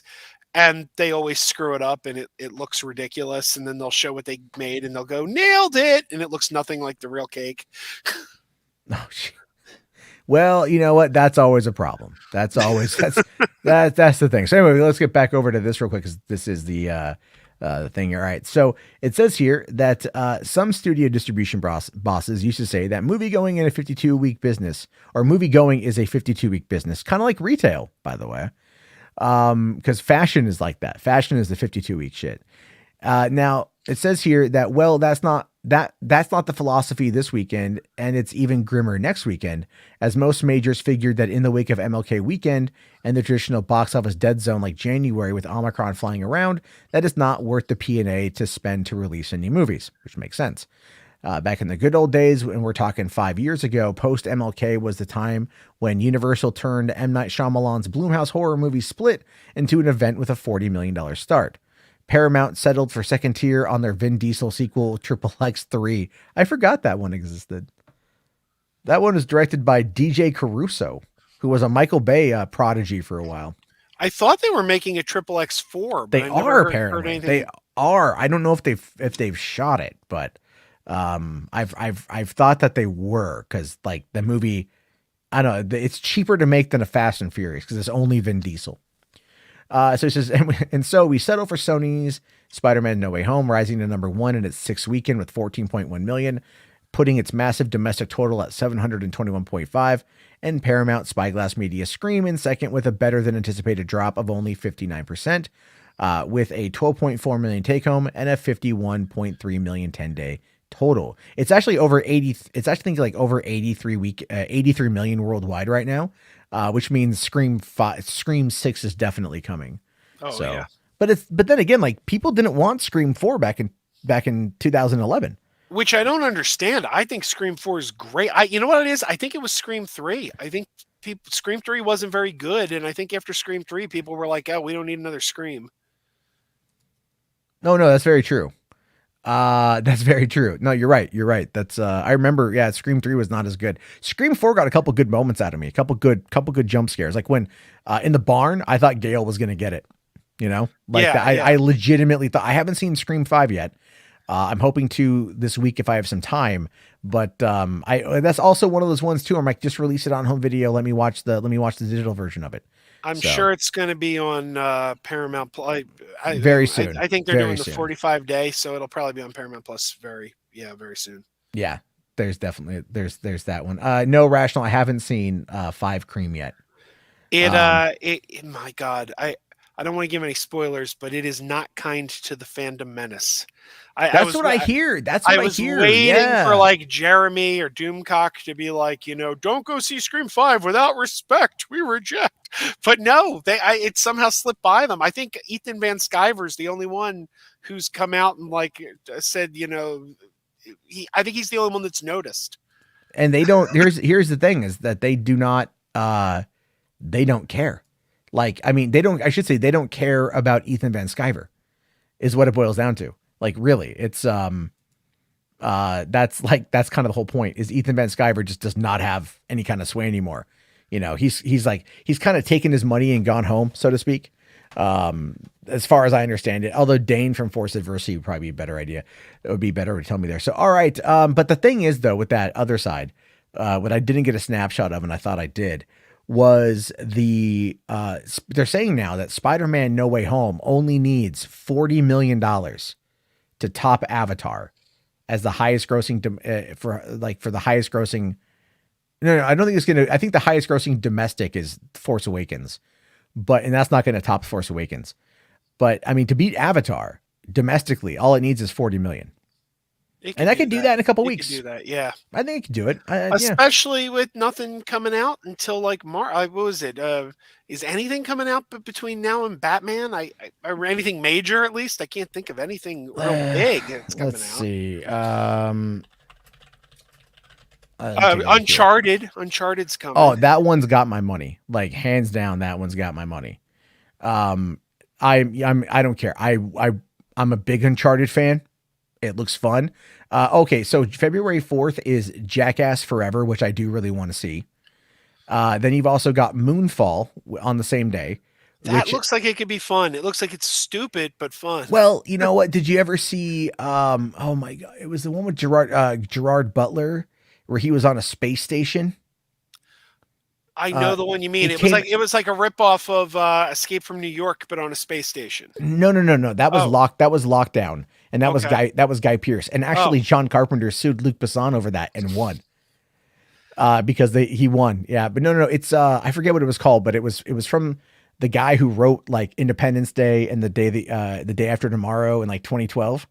But he wrote and directed his own disaster porn movie, and it was about as good as you would think. Like, and I mean, it was fun but stupid. Moonfall. Apparently, there's something in the moon, and it's not cheese. So I don't know. everyone's saying it's Geostorm. That's it, Geostorm. It's a fun, stupid movie. It's a fun, stupid movie. So that's coming out February 4th. That could be fun to see. I don't know. I think I would probably choose Moonfall over Jackass just because the spectacle on the big screen, you know. And I could just get really stoned and watch Jackass forever at home when it comes to Paramount Plus. So I could just do that. I do think that what's his name, Roland Emmerich. I love Independence Day. I love Independence Day unapologetically. Everything else he's done, I really haven't cared for it. He even I didn't even like Stargate. I thought the TV show was better than the movie. This TV show expanded more than the movie, but the movie was what are you talking about, dude? Yeah, Like Stargate it's not awful. It's not awful, but I remember watching it and thinking it was a lot of recycled ideas, like the idea that these aliens came and were worshipped as gods. I'm like, well, yeah, again, Star Trek did that, and I don't know, like it was just one of those things that I didn't. It didn't feel original to me, but then the TV shows I thought were a lot better.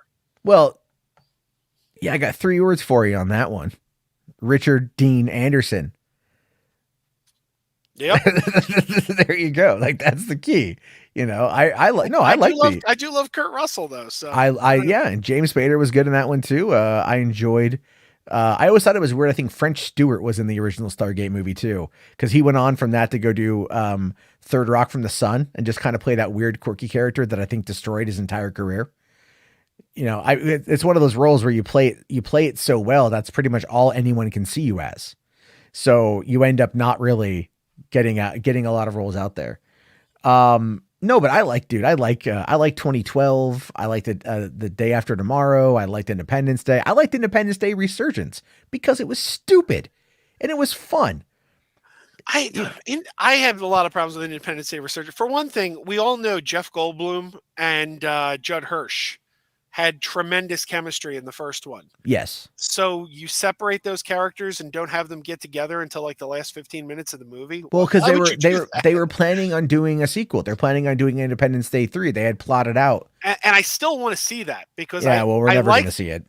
I think we could. I think it could end up as like a miniseries on Disney Plus. What they need to do is they need to get Will Smith back and say that he wasn't dead. He was just when he went on a mission, and then like bring Will Smith back. And then you'll do well. I'm saying, say he got kidnapped by the aliens. The aliens are holding him prisoner, and then because they ended it with they were going to go take the fight to the aliens. Yeah, it could turn into a rescue mission. Yeah, why not? Screw it. Like I'm okay with that. Like you could. All you have to just do is he just has to come back and just be like, "What's up? You miss me?" And be like, "Yep, let's go." You know, like I'm back into it and stuff like that. I really, no, I like Roland Emmerich movies because I don't have to think about it. And then at the same time, it's like, I want to see. He did one called Shakespeare. That was, I want to say with, who was in that movie? Like he did, I never saw it, but he did. Heard of that one. Yeah. Let's see here. Shakespeare. Roland Emmerich, right? It was either him or I'm pretty sure. Oh no, sorry. It was called Anonymous. It was called Anonymous, and it's a 2011 period drama film directed by Roland Emmerich. The film is a fictionalized version of the life of Edward de Vere, the 17th Earl of Oxford, an Elizabethan courtier, playwright, poet, and patron of the arts, and suggests he was the actual author of Shakespeare's plays.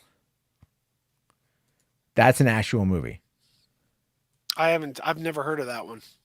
It had a budget of $30 million and it only brought home $15.4 million.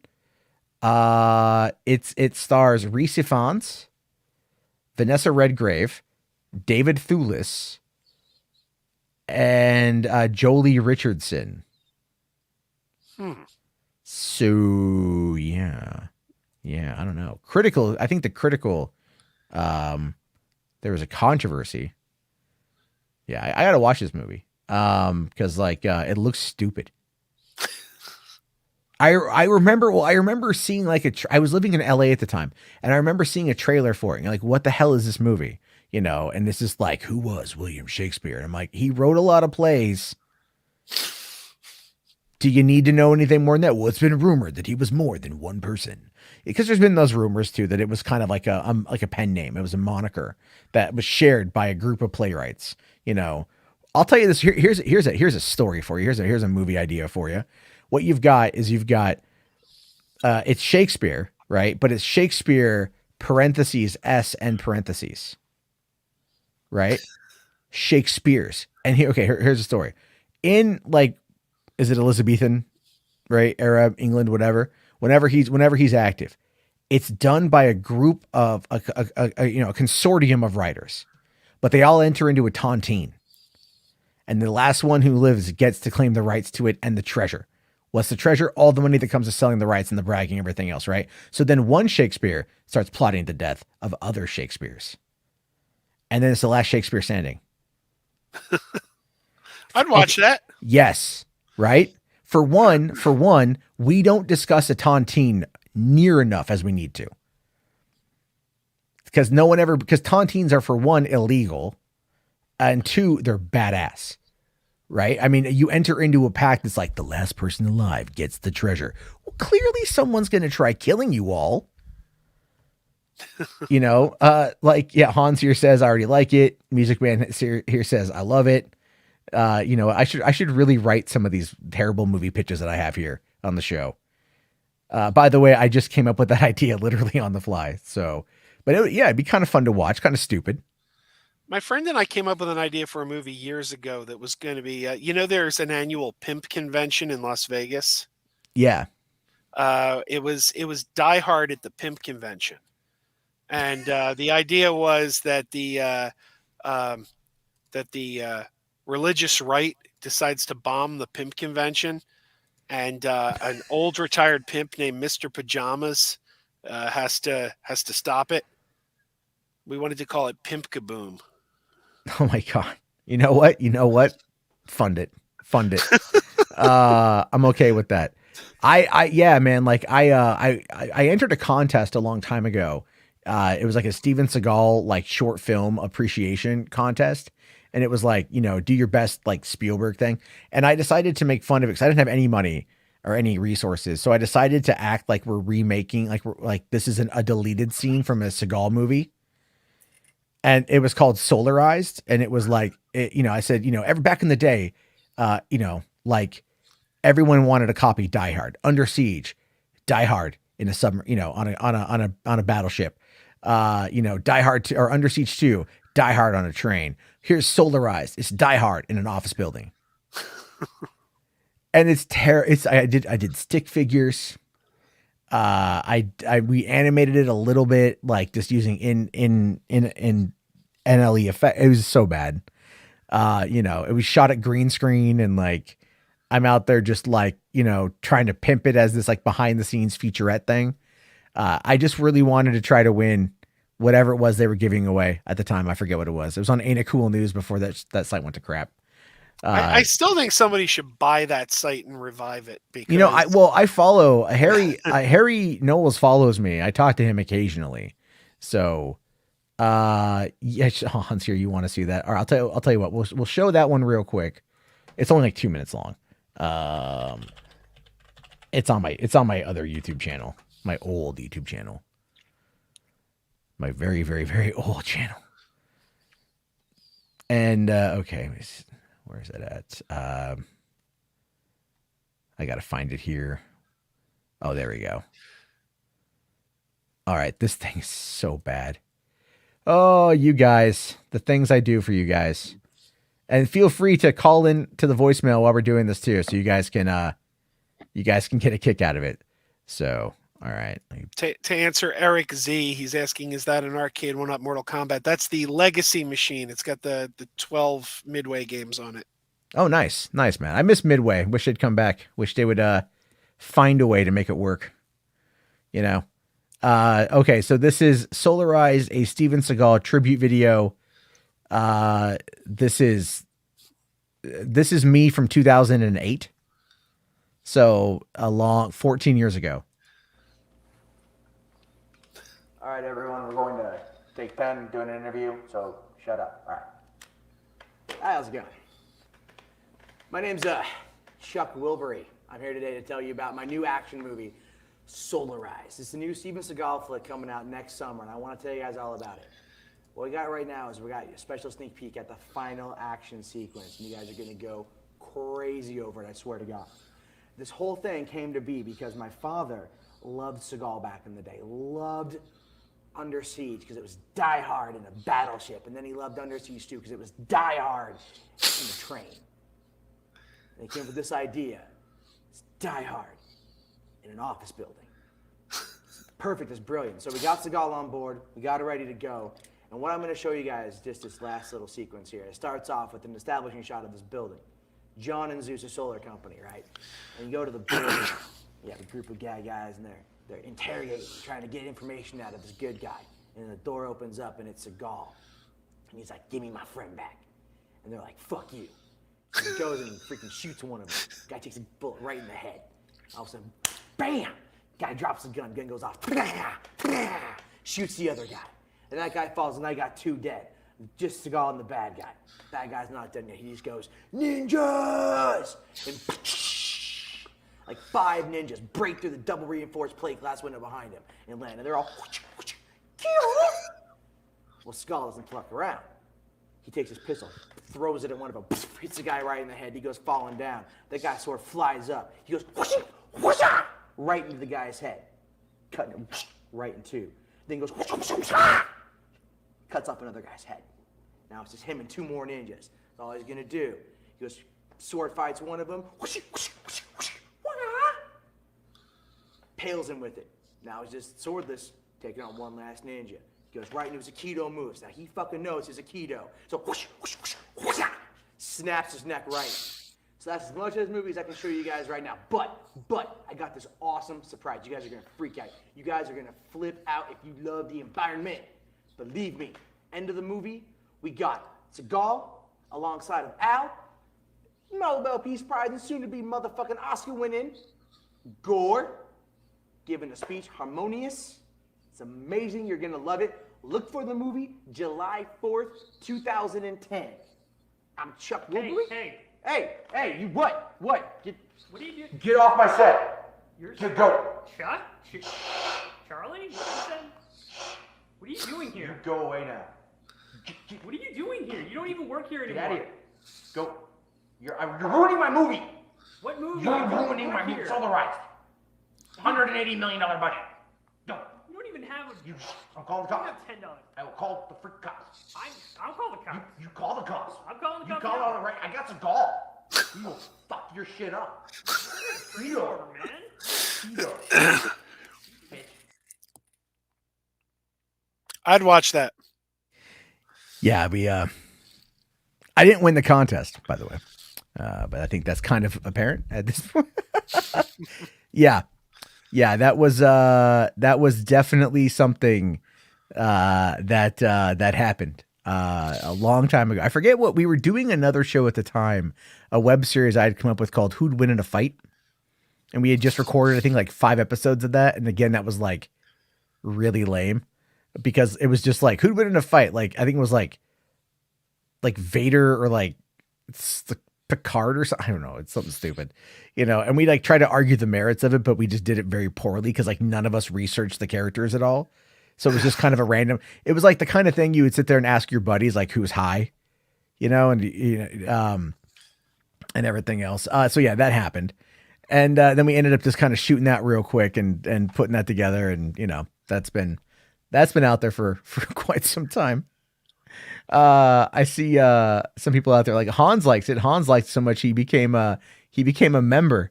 That is how that is the impact of the old Jarbo filmmaker right there. Brings on the members. Thank you very much, buddy. Thank you so much. Really appreciate that. That was old school Taylor. I see Taylor in the chat. I said Taylor. This should be on Adult Swim. Just a series of these pitches. I actually was going to do that too. I was going to make a web series called The Pitch, and the idea was that I would be playing the nephew of like the most famous Hollywood producer ever. So like Weinstein, but before we knew he was a sexual predator, or maybe even now he is one. The guy's just really that stupid. And each episode is just like me pitching a horrible movie, you know, because like I want to do one, and I really want to write this too. I want to write one called Fat Assassin. And it's just about a fat dude who ends up being an assassin. But I wanted to, it all boils down to like a roulette scene where, you know, or a scene where like his bulk gets him out of trouble, you know, which is like very rare, right? You know, like, oh my God, he's so fat, we can't contain him, you know? and then just like snap, you know, breaks free, and then just kind of looks at the hot chick and just goes like, always bet on fat. You know, and then there's like Shoryuken and shit, and just to be like stupid as hell. It's stupid as hell. I've got to trust me, the stupid movie ideas I come up with. And I'm sober, by the way, and I come up with these stupid ass ideas. So yeah, I thought that'd be kind of funny. There was a character, I'm actually trying to Google it because I can't remember the name, but Patton Oswalt used to write these stories about, it was like the name, I think the name was like Andrew Blevins or something. It was a guy he made up who supposedly would send him movie pitches. And he used to like write these, oh yeah, I got another movie pitch from Andrew Blevins. I think that was the name. But I think Andrew Blevins is a real person. Really? I maybe I heard that name somewhere. Yeah. I can't remember, but it was this bit he used to do. It was all like, it was an article he wrote on some website, and it was like supposedly this guy would send him movie pitches, and they were all just the most insane thing. That's crazy. I wish I could remember the name. Yeah, I'll have to check that one out. There's always a lot of things like that for back in the day. Like, you know, like there was a guy who wrote an old, what was it? He had a YouTube channel called, it had a Twitter account called Shit My Dad Says. Oh yeah. And they turned into a sitcom. Yeah. A one season sitcom with William Shatner. Like, cool, man. You get it, right? Get what you can. All right. So, cause I do got to start winding this thing down here. Let's see. We got the voicemail. There's 2 voicemails. Let me just, bring this up so I can save their, there we go. I just want to make sure we can hear it, but I just want to make sure that their numbers are protected. So you got to do that. All right. So, this is coming in from an unknown number, but a person whose name is Billy, according to the chat transcript here. So let's see what Billy has to say. Hi, Matt. How are you doing today? This is Billy. I was wondering if you could talk about the Snyderverse and why there's some fans in the Snyderverse that are obsessed with it coming back, even though Hamada said it was a cul-de-sac and Ann Sarnoff said it wasn't going anywhere. So could you maybe give your opinions if you get a chance? All right, thank you. Have a good stream. Bye-bye. So what are my thoughts on the Snyderverse not coming back? I mean, well, I think I've made that abundantly clear at this point in time. However, I will say for the record, once again, as much as I would love to see it come back, as much as I would love to see, you know, Justice League 2, Nightmare Boogaloo take place, with or without a cosmic treadmill, you know, whatever, but just to actually have more interactions with the characters, I'd love to see that. I don't necessarily see it happening, because when you have a corporate merger, the idea there generally is to consolidate and to cut out what's not working, or to, shrink down what's not working, or even if it is working, if it's too expensive. And so Warner Brothers is going to be in a position where they're going to need to really focus on pumping out content for their service that's going to be very cost effective. And they're bringing in a guy who his entire business is about being cost effective and pumping out content. Discovery, true crime stuff on IDTV. I think also is like TLC. Is that too? Yeah. And that's hot garbage. Everything on TLC is hot garbage. What do you learn by watching TLC? You learn that sometimes suicide is the answer. and was it Animal Planet and Food Network and Yeah. Well, the Animal Planet I get and Food Network I get because Disney's got ESPN and food is big. You know, like Netflix has like the great baking cook off, whatever it is, or the great English cook off. I don't know. It's something that is in the UK and that's pretty popular. So, I mean, flooding that kind of stuff, having like, you know, cooking shows could be something. I personally don't see why Warner Brothers would want to bring back Snyder. I don't see it because I know it's got its fans. I know there's people that love Snyder, but equally, a lot of people hated it. I mean, look, the reception to Batman v Superman was not good. I don't think they want something that divisive. I think they want something that's going to be more appealing to a wider audience than just the Snyder hardcores. Yeah. No, I absolutely agree. I absolutely agree. I think they want something that's going to be able to kind of nail it. However, you know, there are people out there that would argue with you and they go, but what about global phenomenon? Zack Snyder's Justice League. I know well, that's the thing. I tend to get shouted down when I say that a lot of times on streams, but it's like, I do remember Sad Affleck and I do remember the 2016 and I always argue Justice League, the theatrical cut of Justice League opened so poorly at the box office that why did it open poorly? It's not that people saw it and said, we don't like this. They did not go to see it at all. And I'm like, that's a repudiation on what came before. You know, it's like we talked about Scream 4. It's like people didn't like the last thing they saw, so they didn't go to see the next thing. Which I get argued with that all the time. Well, I think that there are certain people that fail to acknowledge I don't want to say reality, but failed to acknowledge reality. You know, I mean, because you make good points there, and it's not to say that it won't ever happen. It could, just not right now. And I think that, you know, with looking what they're doing with the Flash, and they're starting to build the hype up for that thing. Honestly, there's like more hype for the Flash and Batgirl, I think, than freaking Black Adam. You know, and a lot of stuff hinges on Black Adam. Here's the thing. I think Ben Affleck is out as Batman. I don't think he's coming back after Flash ever. But Cavill might come back to Black Adam because that's going to be under a whole different production company.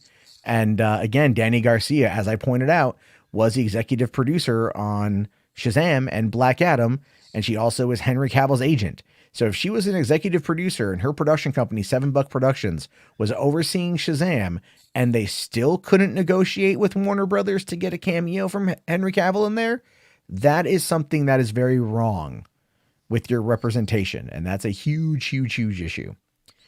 So there's that. But anyway, there's one last one to get here. This is coming in from, I don't know who, but it's a 443 area code. So let's see. Hey Matt, how's it going? My question for you, I was thinking about me talking about this in a call-in. Excuse my stuttering. But I don't know if you've seen No Time to Die yet, but if you have, I don't want to spoil it if you haven't, but if you have, do you think they should continue making more Bond movies after this one? All right, cool. Bye. I have a feeling I recognize the voice, but I won't say who it is. I have not seen No Time to Die yet. I know they are putting it back in theaters in IMAX, and I kind of want to, I definitely want to go and check that out if I can. But look, you always want to make more Bond movies. You know, we've gone through Connery, we've gone through Moore, we've gone through Dalton, we've gone through even Lazenby and Brosnan. You know, and hell, if you want to even go back and look, we went through Woody Allen. You know, if you want to go that far back. Yeah, Tony, I figured it was you. Tony. I was like, I recognize that voice. But no, I think that no, Bond is popular and it's profitable. I mean, even in the pandemic, Bond has done like 771 million worldwide box office. And no one was ever talking about that. Did you ever notice that, Joe? Like that was never brought up as a positive. Nobody ever went with it. Nobody ever like was all jumping up and down in joy for it. It was the weirdest thing. So we'll have to wait and see how it all plays out. But they're clearly going to do more. We're going to get that announcement this year, I believe. So there's that. But have you seen No Time to Die? I'm not a Bond fan. I did not see No Time to Die. I've heard good things. I mean, I know people were angry about certain aspects of the movie that I won't say because I don't want to give spoilers, but I had no problem being spoiled on that one since I wasn't a fan. I was like, oh, I'm not going to go see this. But yeah, I've heard mostly positives. I think people said it was maybe too long, but you're always going to make another Bond movie. Bond is like, it's a sure bet. I mean, it's succeeded for how many years? 60 now. Yeah. Yeah. There's always going to be another Bond. Oh yeah. Yeah. I mean, we don't know. I tell you though, it's never going to be a woman. But that's what they want. I don't see how that makes sense. Well, it's kind of like the thing is though, you know, Fleming wrote Bond, kind of like how Sterling Archer looks in the show Archer. The show Archer is very heavily modeled after like the early Bond novels, and at least in character design, I would argue like the original idea for what Bond was, and so that's what they want to stick with. You know, now M could be anything, Moneypenny could be anything. Q could be anything, but I think Bond 007 is going to be a white guy, a white British male, because that's who he was. And a lot of the old Bond, like at least until Barbara Broccoli retires, you know, and no longer has control. But now that MGM is owned by Amazon, who's to know what's going to come after that? You know, exactly. I have no idea where it's going to go after there. But okay, we got a couple quick super chats to get to, and then we can wind it down because I got to start getting ready for bed. And okay, I will say real quick, James Bond, the character James Bond, was named after an ornithologist. Because like the most boring name they could think of. Fleming was looking for a name, and he had a book on birds written by an ornithologist named James Bond, and he said, "I like that name." And the real guy, the real James Bond that he took the name from, is buried like within 5 minutes of my house. Oh, nice. I've actually seen the grave. That's cool. I mean, that's pretty dope. Yeah, that's a weird little trivia. There you go. Crazy Joe. You should go take a picture of that. Put it up on the Twitters. Maybe I will. Maybe I'll do that tomorrow. I'm off tomorrow. Yeah. Like, I'm going to head out and look at Bond's gravestone. Hey, I actually have to bail because my phone is ringing and it's a work call, so I do need to answer this. But thanks for having me. Thanks for coming on, Joe. Have yourself a good one, buddy. You too. I'll see you later. All right. Let's see. So we got, all right. Mo Moon here for $2, man. Thank you. Says, why don't you Spider-Man 3 your hate of my wrestling? Okay. Not too sure what that one means, but thank you, buddy. Waleed here for New Zealand, $2. Thank you, buddy. Says Spider-Man numbers give false hope to Hollywood. I mean, kinda, but I think they also realize that they're not like these movies are like almost like algorithmically created. Actually, Warner Brothers now does use an algorithm, a program to determine what's going to be the most profitable. So yeah, like there's a lot of that goes on. So, but that's like, again, it's Marvel, it's Spider-Man, it's a culmination of the movies, it's the holiday season. There's a lot that went into that, and it just struck, and it did very, very, very well. Jess here for $5, Matt, don't criticize my Animal Crossing. The TGC pack openings on Instagram. I'm trying things out. I'm not, man. I'm not. I didn't know that there was an Animal Crossing card game. I'll tell you this, when I go on TikTok, I end up like there's people who buy like boxes of Pokemon cards and they just do live unboxings of Pokemon cards. And I'll watch it for a few minutes, even though I don't know who half the fuck those goddamn Pokemon are. So I'm all right. I mean, like there's people out there who like that kind of stuff. Not me, but like, but hey, send me a link to that. Like follow me on Insta and like shoot me a DM with that. I'll check it out. I'll check it out, Jess. Thank you for that one. All right. Let's see here. Okay. Mo Moon here says Spider-Man 3 is about redemption and forgiveness. I know. That's what I said. That's what I said. But thank you, Mo. Hans here says Charbo just you and us now. Yeah, pretty much. Let's see here. Rational Skeptic here says, my time to shine. Hello. is full of shit. She stole her No Way Home scoops from 4chan. I think we should just rename her to My Time to Shine NFT, because that's kind of where it's at, unfortunately. That's kind of where it's at. All right. There is another, let me know if you guys can hear this. There is another voicemail that came on in. Okay, well then DM me the link to your stuff. Geekster says Pennyworth is HBO Max now. Okay, cool. I've heard good things about Pennyworth. I have not seen it yet, but I've heard good things. All right, there's a voicemail here. I don't know. Let's see how this thing goes. Hey, Matthew, it's Anthony. How you doing, buddy? I'm great and everything. I got two questions. What's your favorite movie of 2002? Oh my God. Somebody found an old call-in with Anthony Chabot. That's pretty funny, man. That's pretty funny. You know what? I'm curious about this one, to be honest with you. You know what? I kind of want to call this person back. You know, I kind of want to see if it's actually Anthony that picks up. I don't recognize the number. So you know what? Let's call it back. Let's see if it's ringing. There we go. The number you dialed is not in service. There you go. All right. That was, you could tell because they recorded it off of the phone. They recorded it off of they played it back and just used their thing.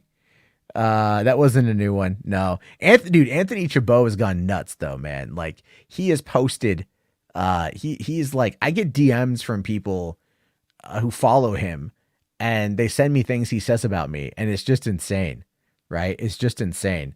You know, cause he goes like, he's like, I hate Matt Jarbo. And then he'll like go, I apologize to Matt Jarbo. And I'm like, dude, you know what? Like, that's why I haven't wanted you around. It's not that I hate the guy. I don't hate the guy, but there's that. Gay Lady here for $2, man. Thank you. Says, see those Secret Invasion set pictures. I did not actually. I did not see that. So I know they exist. I know they're out there. I just have yet to actually look at them. I'll need to go and check that out. But anyway, guys, on that note, I am going to call it a day. I am going to go rest my voice for a little bit, do some research, maybe chill out a little bit, try to get some work done on the Extraction, Podio commentary, hoping. And I'll be back on tomorrow night. We'll be talking again about whatever's going to be happening in Hollywood. Hopefully some interesting stuff. If you guys haven't already, please toss a like. If you're new to the channel, feel free to try subscribing. Try that out. Give that a like. And I'll talk to you all later. Have yourself a great night. Thanks again, and peace out.